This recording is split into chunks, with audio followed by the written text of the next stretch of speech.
À 5 km de Châteauroux, un stade aujourd'hui délabré, c'est ici, en 1963, que Michel Denisot joue dans l'équipe junior de l'US Saint-Maur. Deux anciens coéquipiers se souviennent. Il jouait milieu de terrain offensif et quand on arrivait à la fin de match, il était vraiment fatigué, usé par les 80 minutes du début du match. Michel, avant tout, était un garçon très simple, très modeste, qui se fondait bien dans le groupe. Et sur le plan footballistique, il se trouvait dans la moyenne des joueurs de l'équipe.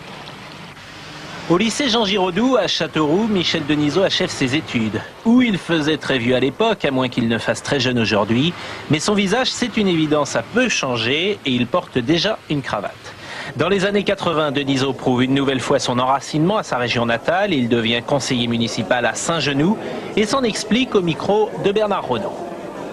Je pense qu'il faut toucher à tout et qu'en plus ça peut être éventuellement un atout parce que dans une seule discipline on peut lasser nous-mêmes aussi les téléspectateurs et en ayant plusieurs cordes à son arc ou en ne mettant pas tous ses œufs dans le même panier parce que je suis de la campagne, c'est peut-être un atout, oui. Michel Denisot a alors 35 ans, il vient de résumer sa philosophie professionnelle. Il faut toucher à tout. Toujours proche de la Berrichonne de Châteauroux, avec un autre enfant du pays, Gérard Depardieu, Denisot devient en 89 président du club. Il y restera 2 ans jusqu'à sa prise de fonction au Paris Saint-Germain. Depuis, Denisot vit en direct les matchs de Paris et par téléphone ceux de Châteauroux. Hier soir, France Télécom avait perdu un client.